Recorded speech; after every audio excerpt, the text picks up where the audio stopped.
ħanaqraw silta oħra mill-Priedka ta' Ġesu, Mattew 7 vers 13 u 14. Ġesu jgħidilna idħlu mix-xadba id-dejqa għax wiesa x-xadba u spazzjuża triq li twassal għad-distruzzjoni jew għall-qirda. U ħafna huma dawk li jinsabu deħlin minnha. Kemm dejqa x-xadba u ristretta triq li twassal għall-ħajja. U ftit huma dawk li qegħdin isibuha. Mis-sella tagħna ringrazzjawk tal-li tajtna profeta kbir, profeta illi għaddilna l-kliem tiegħek bis-sinċerità u bl-iskjettezza kollha u malina kliem il-ħajja. U jkun ta' bilħaq traċedja għalina jekk aħna inwarbuhom jew nistmerruhom jew ma nagħtux każhom. Nitolbuk mulej biex mhux biss bħalissa illi se nisimgħu messaġġ msejjes fuq il-kelma tiegħek ma wkoll fil-jiem, fil-ġimgħat, fis-snin li ġejjin. Għatina mulej li jkollna l-ikbar sottomissjoni għal kelmtek. Iva mulej inti tafżana, inti twissina, tiftinna għajnejna sabiex ma ninġarrux mal-ħamla imma aktarx nfittxu u niksbu għalina nfusna kull wieħed waħda minna dik is-salvazzjoni hekk kbira li inti ħdimt quddiem il-popli kollha, salvazzjoni permezz ta' Ibnek Ġesu li inti battu fostna bħala il-ħaruf illi ineħħi d-dnub tad-dinja. Tolbuk għalhekk mulej biex tagħtina widnejn li jisimgħu qalb illi hija riċettiva għal kelmtek sabiex biha nkomplu nistanu, nkomplu nieħdu dawk il-deċiżjonijiet definittivi illi bihom il-ħajja tagħna tikseb kwalità quddiem għajnejk. U dan tolbuh f'ġiebnek Sidna Ġesu Kristu.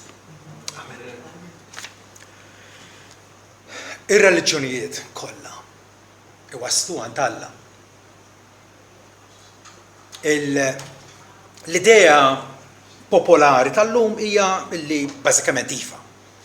Avolja ma jaqblux flimkien, però dana bħal meta wieħed għandu bżonn jitla' fuq bejt. Tista' titla' bil-garigor, tista' titla' bit-taraġġ, tista' dendel ħabel minn barra, tista' taqbad sellum, tista' jekk inti inventiv anke tagħmel trampolin toqgħod taqbes sakemm jirnexxielek titla' fuq il-bejt. Modi diversi, metodi differenti, però illi kollha iwasslu għall-istess għan. It-tweġiba tagħna fid-dawl tal-Iskrittura hija li b'dawn il-diversi metodi tista' tasa fuq il-bejt imma żgur ma tasax il-ġenna. Il-għaliex hawnhekk Ġesu qiegħed blu l-awtorità immaġinabbli għalina l-bnedmin. Niftakru fl-aħħar tal-Priedka tiegħu Mattew jikkummenta u jgħid li n-nies dbelħu bit-tagħlim tiegħu. Għax kien jgħallimhom b'awtorità u mhux bħall-iskribi u l-Farisej. Ġesu hawnhekk mhux qed jagħtina opinjonijiet, qed jagħtina fatti. Qed jagħtina r-realtà kif inhi, tista' ma toħġobniex, però hija r-realtà. Inutli aħna ninqabdu fil-moda tal-pluralizmu illi prattikament ir-reliġjoni huma kollha l-istess, laqwa li tipprova tgħix tajjeb, dak huwa pluralizmu. Hawnhekk Ġesu qed jagħtina b'mod mill-iktar ċar illi l-salvazzjoni tagħna hija esklusivament fih u fih biss. Fih biss. Itlu mix-xadba id-dejqa. Ġesu qed jirreferi għal innifsu li hemm bżonn nitlu minnu u allura iwissi wkoll fl-istess ħin kontra reliġjon falsa kif anke kienet tal-Farizej ta' żmien għalkemm kienu reliġjużi u kienu stmati fuq ġildejn mill-soċjetà ta' żmienhom, Ġesu jikxifhom jesponihom u juri li kienu qed jaftaw fihom nfushom aktarx milli fil-Messija imwiegħed. Ġesu hawnhekk allura qiegħed jippromuovi r-reliġjon ġenwina. Ir-rabta aħna irridu li jkollna rabta malla, perdu tkun rabta ġenwina, rabta effettiva. Aħna li għamilna żmien nistudjaw flimkien l-avvanz tal-Pellegrin, il-klassiku ta' Bunyan, illi prattikament huwa Bibbja żgħira da. Illi titdeskrivilna kif wieħed f'belt il-qirda jibda jħoss dit-tagħbija fuq spaltu insapportabbli u x'se jagħmel. U l-Evanġelista qallu aħrab mill-rabja li ġejja. U dana b'sens ta' ħtija u b'sens ta' kundanna fih jaqbad it-triq u jaf li jasal sal-bieb id-dejja biex jidħol minnu. U hawnhekk ħanaqralkom meta proprjament wasal. Għalhekk wara li għadda żmien Kristjan wasal ħdejn il-bieb id-dejja. Issa fuq il-bieb kien hemm miktub ħabbat u jinfetaħlek. Għaldaqstant huwa ħabbat aktar minn darba u tnejn fil-waqt li qal nista' issa nidħol hawn ta' ġewwa jiftaħ lilha darba jien tas-sewwa triq warrabt u jkollu ħniena hekk kien imbagħad tifħir nagħtih mingħajr waqfien. Fl-aħħar ġie ħdej il-bieb ċertu wieħed serju jismu Rieda Tajba. U da saqsa minn hemm, minn fejn ġej? U xi trid?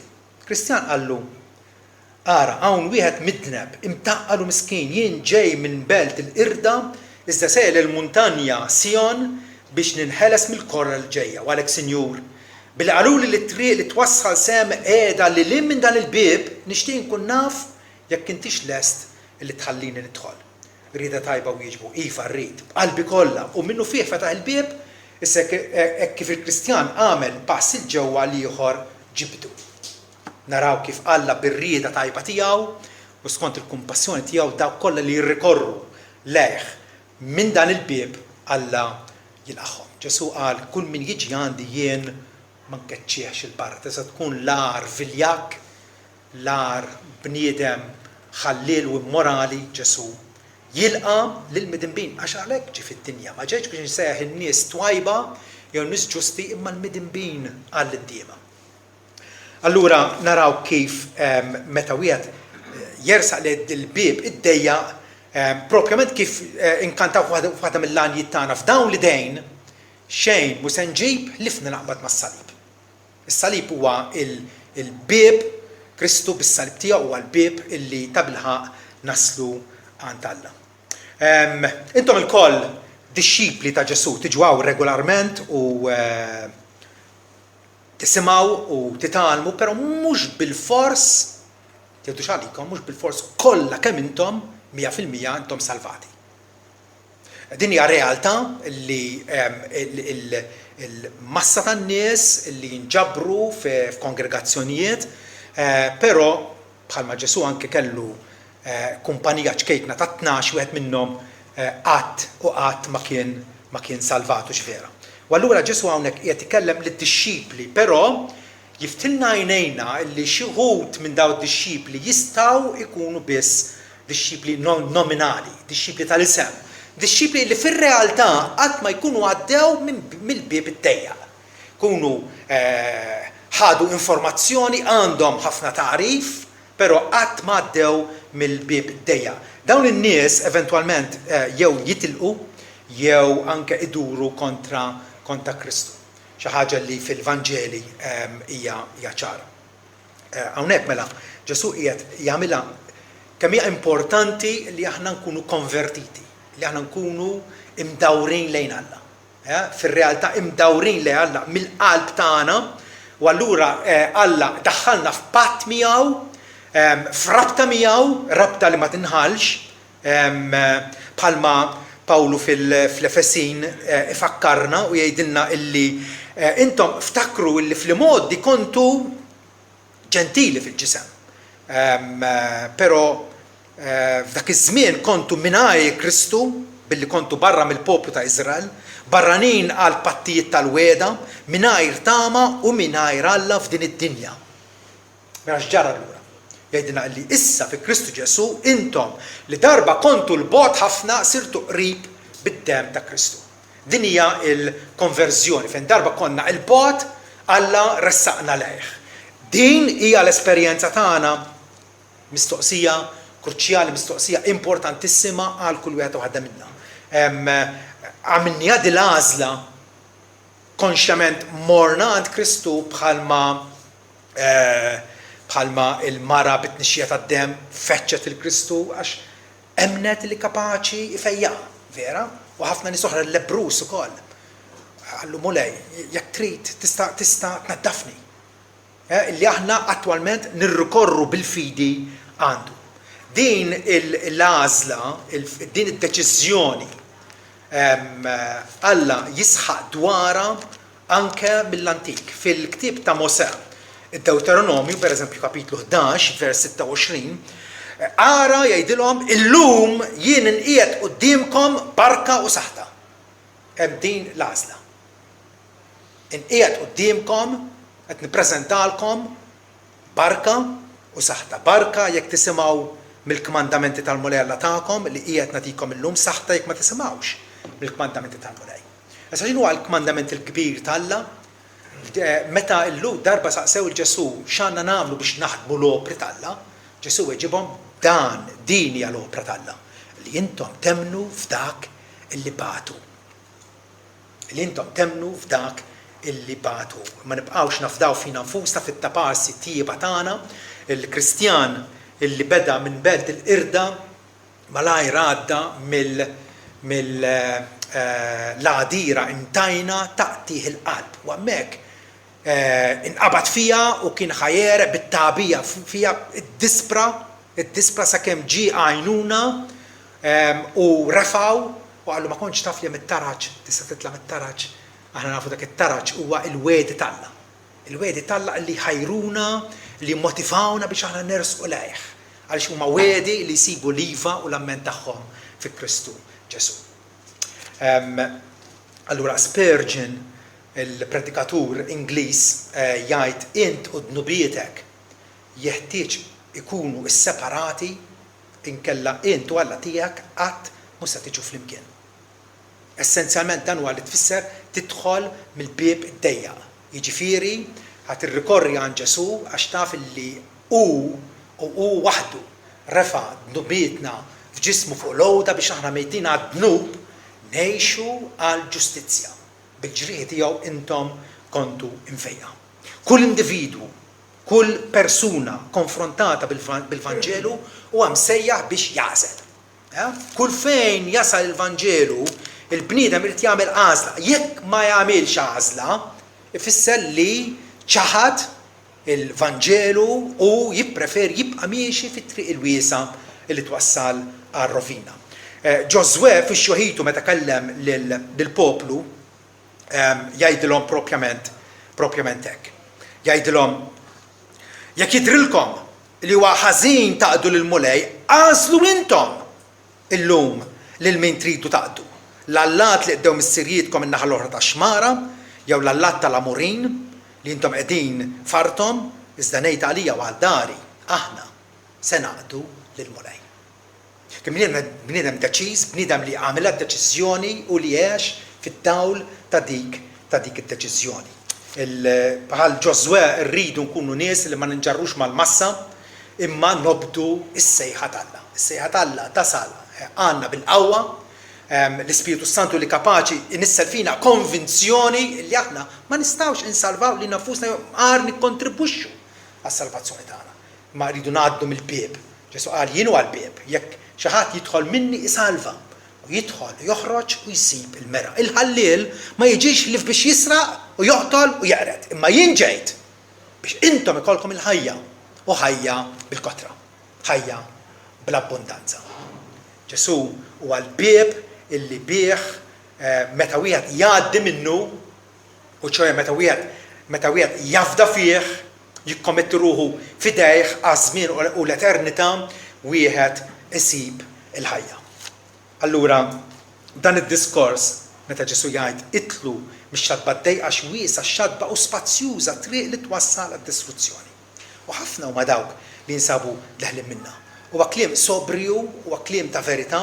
Ġesu qed isejħilna biex nagħmlu eżaminazzjoni allura tagħna nfusna illi nitwarbu mill-fok vivu tal-massa, mill-ġen tas-soċjetà tagħna, jew anke forsi mill-istorbju tal-familja tagħna. Ma nitwarbu fil-ġemp, fil-privatezza, jien qudiem Alla u nara b'diskriminazzjoni u bl-ikbar onestà għaddejt minn dan il-bieb.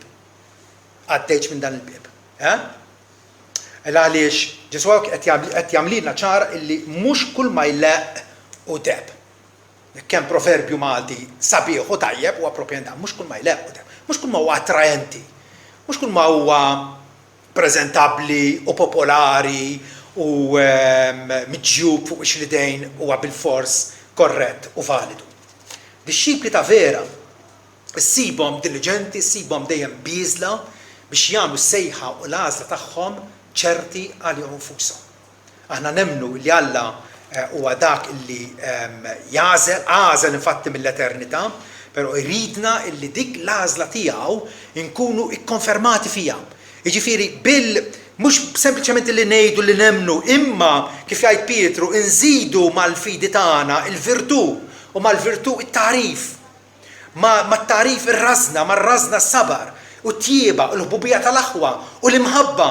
Għax jgħidilna jekk aħna għandna dal-ħwejjeġ ma nkunux korta vista, ma nkunux naraw sa xi berem neħirna. Imma tingħatalna daħla entratura wiesa fis-saltna ta' dejjem ta' Sidna u Salvatur tagħna. Kemm huwa importanti li aħna kollna ħerqa kif jgħidilna Pietru illi insaħħu l-għażla u s-sejħa tagħna. Għalija jien bliema persważjoni kapaċi nitkellem u ngħid iva. Iva, Ġesu sejjaħli, Ġesu berikni bil-maħfra tiegħu, Ġesu tagħna l-Ispirtu tiegħu biex ngħix ħajja ġusta minn issa stess. Id-dixxiplar, meta tkellmu dwar dixxiplar li inti ssir dixxiplu. Li inti l-mira ta' ħajtek hija li inti ssir tixbaħ il-mgħallem tiegħek. Li ssir tixbaħ. Di għandha tkun il-mira maġġura ta' ħajjitna. Dixxiplar aċċettabbli huwa iżjed diffiċli u inqas popolar mir-reliġjon ta' grazzja rħisa. Llum ir-reliġjon ta' grazzja rħisa hija mifruxa ma' kullum kien. Grazzja rħisa. Grazzja rħisa nsibuha fil-konfessjonarju pereżempju, li tista' tidneb tmur tagħmel xejn tewba u bħalik mhux xejn. Jew grazzja rħisa wkoll li għamel deċiżjoni aċċettajt il-Ġesu, meta tista' tmur kun imbierek u tibqa' tgħix il-ħajja tas-soltu, il-ħajja qadima, il-ħajja korrotta tiegħek. Dik hija grazzja rħisa illi ma tiswa xejn.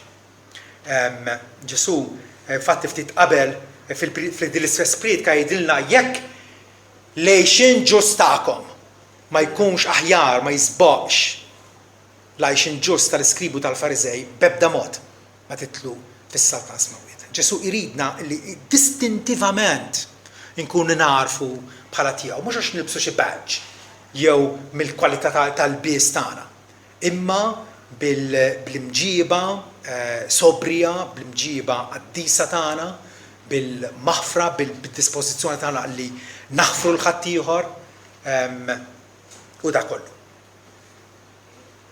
Tinnotaw kif Ġesu hawnhekk jesklama, jistaġeb u nnifsu jistaġeb u jgħidek kemm idejqa x-xadba u ristretta t-triq li twassal għal-ħajja u ftit huma dawk li qed isibuha. Ġesu nnifsu huwa impressjonat bil-fatt illi l-xadba hija dejqa u ftit. Għalina faċli li mmorru mal-merla. Il-nax ta' bendu, fejn se il-nax ta' bendu mmorru magħhom. Anke jekk ħajkunu ħajqabżu mill-sies għal-isfel, u illum prattikament il-mentalità ta' nisekki.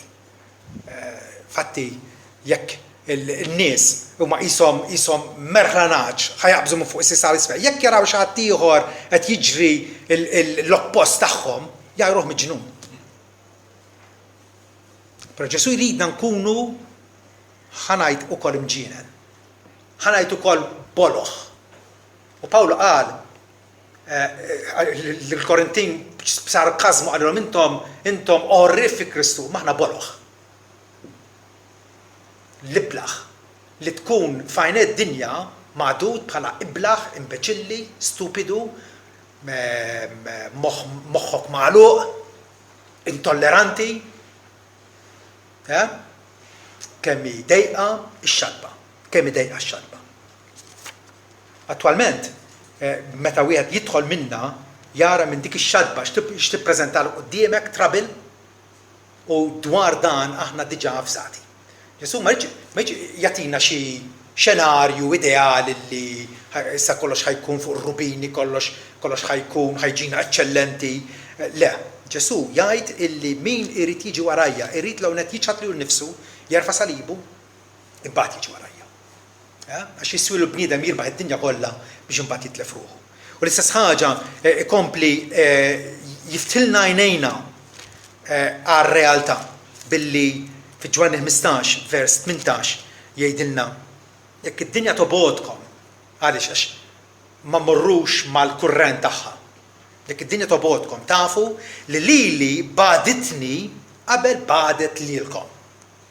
Li kieku kontu tad-dinja, d-dinja kienet tħobb il-tagħha, imma billi intom m'intomx tad-dinja, iżda għażiltkom mid-dinja għalhekk tieħu pjaċir bikom id-dinja. Għalhekk tgħidilkom prosit id-dinja? Le, għalhekk tobodkom id-dinja. U rridu nissettiljaw fi qlubna illi din hija r-realtà li nistgħu nippretendu imqar minn ħbiebna li mhumiex Kristjani bħalna. Infatti ftit tal-qudiem Ġesu jgħid qedtilkom dal-ħweġ biex ma titfixklux. Ikaċċukom is-sinagogi iva jasal il-waqt li kull min joqtolkom jaħseb li qiegħed joffri servizz lill-Alla. U dan ħwejjex jagħmlulkom għax la jafu lil missieri u lanqas lili. Bniedem reliġjuż u l-bniedem kull fejn tmur hu reliġjuż xi ftit ġewwies. Però huwa momi l-Alla ma jafux u allura xi ħadd li jaraf il-Alla għalih huwa skerz tan-natura. Huwa xi ħadd anormali illi allura Ġesu jgħidha id-dinja tobodkom. U mal-profeti foloz illi jmelsu bil-sienhom u jippreżentaw xenarju illi prattikament ma jaqbilx mar-realtà.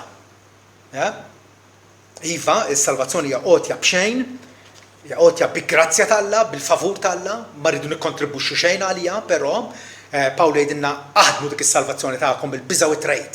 U biex naħdmuha f'dinja li hija opposta għall-Alla. F'dinja li l-Alla warbitu, allura hemmhekk hija l-isfida. U Ġesu irid jagħmilna konxi li hi sfida. Hi sfida li terfa' s-salib. Ġesu qed isejħilna biex narfu l-verità, biex induru lejh b'indiema sinċira, neġdu lil nfusna, nerfgħu s-salib, nissottomettu ruħna għar-rieda tiegħu, għar-rieda sofrana tiegħu, u brieda tajba nobdu il-volontà tiegħu. U da kollu f'dinja fejn il-triq il-wiesa hija triq li tissemma fuq il-medja b'xi mod jew ieħor, u meta b'xi mod jew tissemma triq id-dejqa għajma ma'. It-triq il-wiesa hija attraenti. Bla dubju ta' xejn hija attraenti ħafna, hija popolari, il-maġġoranza tan-nies huma f'din it-triq il-wiesa, hija reklamata mill-opinjoni pubblika,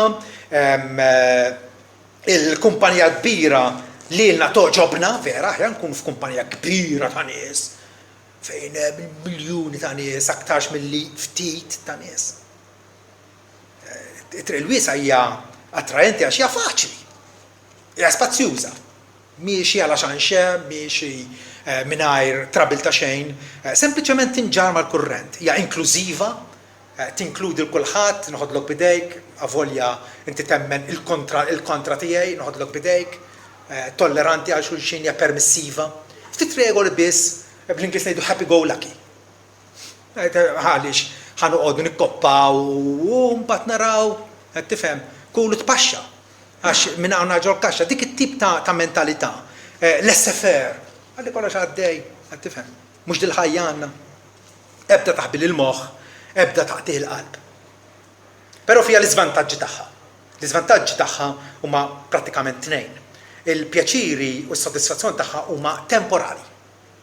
Għal ftit ta' żmien imbagħad jieqfu. Għandna il-raġel Ani li kien jixxampla kuljum fil-festini u jitbaħrat u meta miet sapru fit-tbatija f'Ħades, fl-infern, sapru fit-tbatija. Li anke tkarrab ma' Abram biex jibgħat il-Lażru biex jibil it-tarf ta' seba' u fl-ilma biex iberridlu l-sien. Minn lussu, minn kumdità għal kastik etern. L-iżvantaġġ ta' triq il-wiesa wkoll li twassal eventwalment għal irda eterna, l-infern. Però triq id-dejqa fiha l-iżvantaġġi tagħha. U ma jkunu omja jew nagħlqu għajnejna għalihom, hija skomda, hija dejqa, hija sfidanti, tiddomanda sakrifiċċju.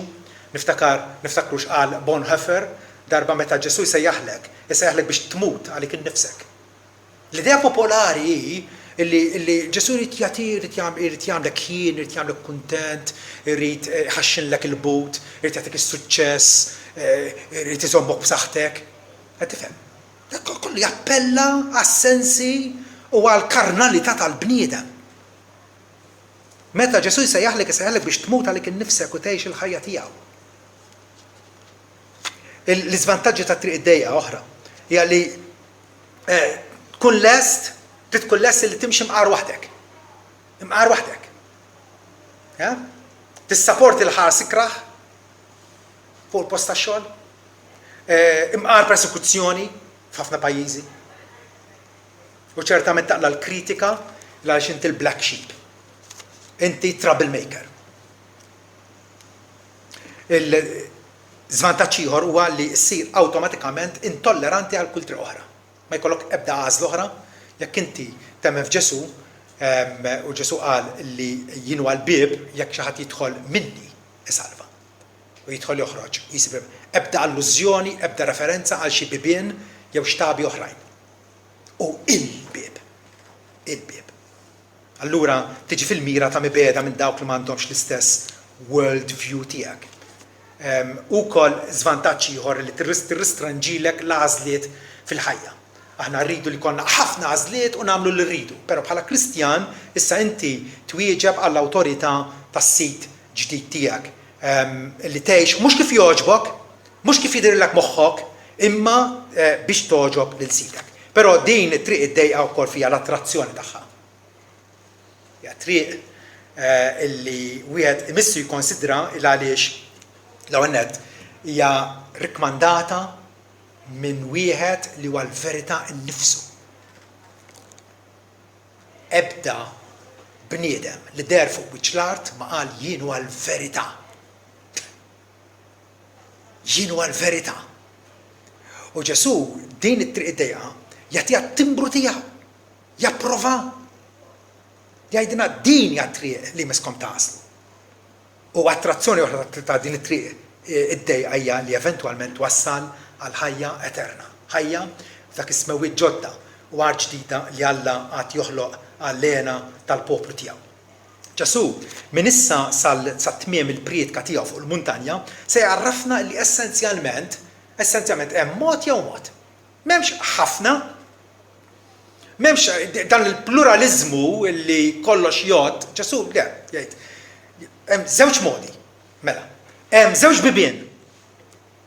Ġesu innifsu li qal jien huwa l-bieb, jekk xi ħadd jidħol minni salva, u hemm ukoll l-imposturi reliġjużi li joffru l-infushom bħala bibien oħrajn. Però Ġesu jgħid tassew ngħidilkom. Min ma jidħolx mill-bieb fil-maqjel tan-naġ, imma jitla' minna oħra dan hu ħalliel u brigant. X'inhi l-opinjoni ta' Ġesu? Dwar Maomettu, dwar Konfuċju, dwar Buddha, dwar il-Papa, dwar nies li jgħalmu u jippromuovu salvazzjoni apparti minnu. U maħallelin u briganti. Iżda min jidħol mill-bieb tar-raj, mill-bieb u għar-raj tan-naġ. Ġesu jippreżenta l-nifsu bħala kemm il-bieb kif ukoll ir-raj tajjeb illi għad ħajtu għan-naġ tiegħu. Dik l-ewwel ħaġa. Ġesu ħajkompli jgħidilna li hemm żewġ toroq. id-dejqa u l-wiesa. Id-dejqa ovvjament hija jien nifsu. Il-persuna tiegħu li ġie fuq missjoni biex jeħlisna mill-madma tad-dnub u jagħmilna preżentabbli quddiem Alla. Jien għall-triq, il-verità u l-ħajja. Ħadd ma jiġi għand il-missier ħlief permezz tiegħi. Ġesu kellu moħħu dejjaq u aħna konna l-istess moħħ dejjaq bħalu. L-Apostolu Pawlu ukoll kellu moħħ dejjaq meta qal li hemm Alla wieħed u medjatur wieħed, mhux medjatriċi miegħu, msejħa l-Madonna, medjatur wieħed bejn Alla u l-bnedmin, il-bniedem Kristu Ġesu, li talu nnifsu bħala fidwa għal dnubietna. Ġesu jgħid ukoll hemm żewġ destini.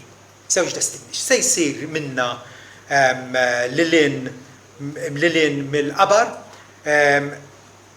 ħajja ta' vera, ħajja fl-aqwa kwalità tagħha jew inkella irda irreparabbli. Jew tkun werriet talla, jew inkella tkun ħabsi talla. Il għaliex in-nies fl-infern u mal-ħabsin talla. X'inti tkun? L-għażla hija quddiemek. Żewġ tipi ta' profeti. Hemm il-profeta ġenwin illi ħafna drabi jingħaraf li mhux popolari u jaqla fuq rasu, jaqla l-kritika, però huwa leali u xandar il-kelma talla kif inhi.